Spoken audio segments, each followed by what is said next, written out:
예, 부산상황 출신 장재원 의원입니다.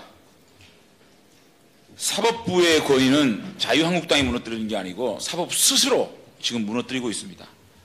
이번 대법원 국감은 어차피 김명수 코트 1년에 대한 평가일 수밖에 없는 것이고, 여기에 대한 국민의 여론, 국민의 평가는 여당 의원님들이 여론조사라든지 각종 데이터를 통해서 밝혀주셨습니다.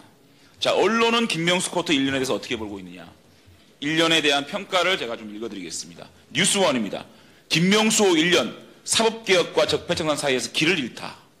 사법농단 소극적, 조직보호 실패, 양단서 비판, 사법개혁 신호탄 뒤 동력상실. 어떤 쪽에서도 칭찬받지 못하는 지금 이런 상황입니다. 한겨레입니다. 김명수 대법 1년 개혁 추진 B, 사법농단 수사 대응 F.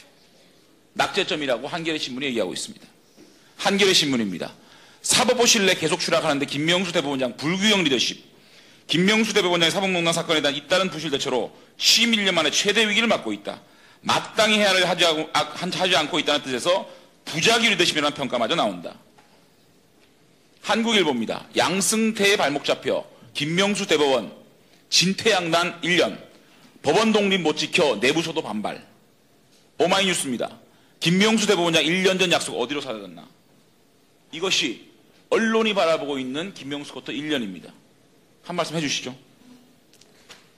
예, 여러 가지 말씀에 대해서는 겸허히 받아들이고 있습니다.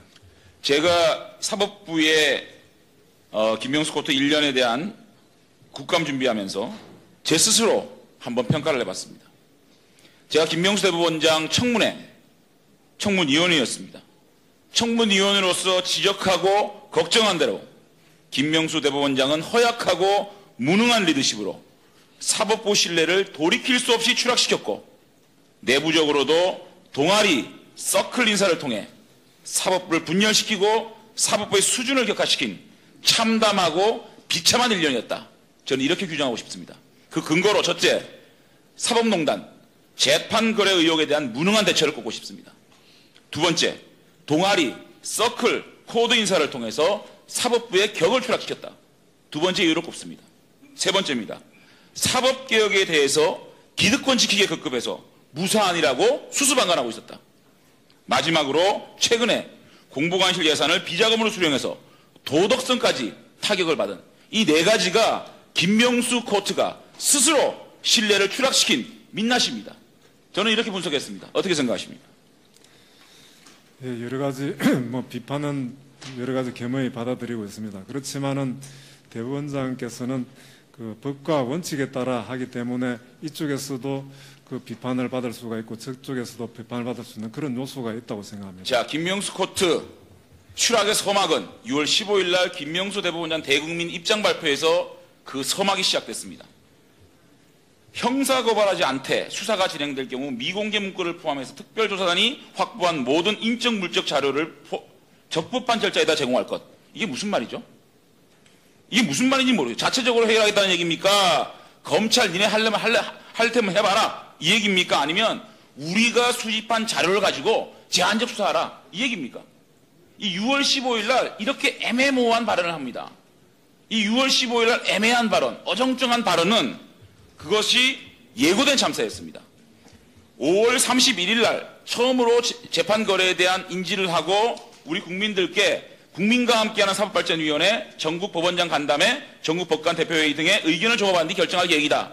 이렇게 얘기하고 보름 동안 고등법원 판사회의, 사법발전위원회 간담회, 전국 법원장이 쭉 회의체와 간담회를 합니다.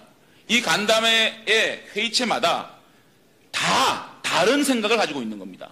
이 다른 생각을 가지고 있는 회의체를 대법원장이 확고한 리더십을 가지고 이것을 컨센서스를 만들어내고 분명한 해결 방안을 제시하고 밀고 나가지 못했기 때문에 이 사법부에 대한 추락이 생긴 겁니다. 자, 서울고등법원 판사회의에서는 재판의 독립이 침해될 수 있다. 형사수사 안 된다. 사법발전위원회는 수사 필요하다. 전국법원장 회의에서는 수사 의뢰 부적절하다. 법관 대표자 회의에서는 진상조사 해야 된다. 대법관 비공개 간담회에서는 사법권 침해 우려된다. 이렇게 회의체마다 다 다른 얘기를 하고 있습니다. 이것을 강단 있는 대법원장이 리더십을 발휘했다면 이러한 다양한 의견들을 묶어내고 함께 이것을 돌파해내는 그런 리더십이 필요했다. 소중한 보름, 지금 사법부의 추락을 자초한 것이라고 생각합니다. 이쯤 되면 직을 걸고 돌파했었다고 생각합니다.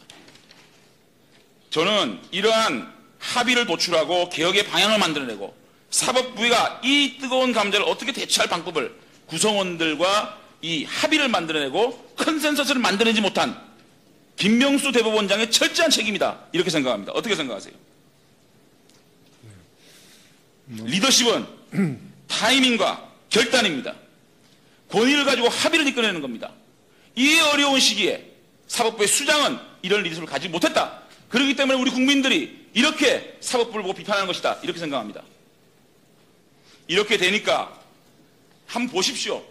검찰하고 싸우고 있습니다. 창피하게.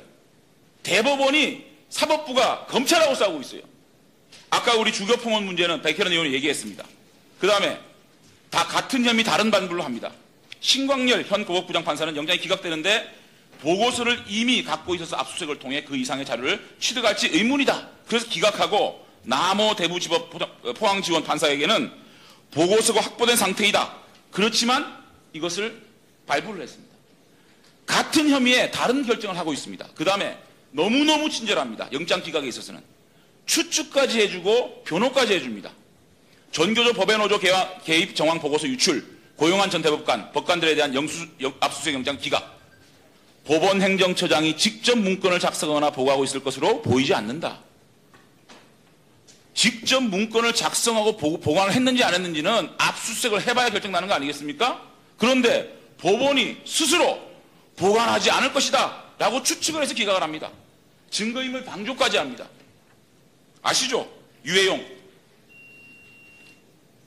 자, 제가 계속해서 이렇게 사법부가 혼선을 빚을 수밖에 없고 검찰과 창피한 싸움을 이어갈 수밖에 없는 이 문제에 대해서 계속적으로 좀 지적하겠습니다.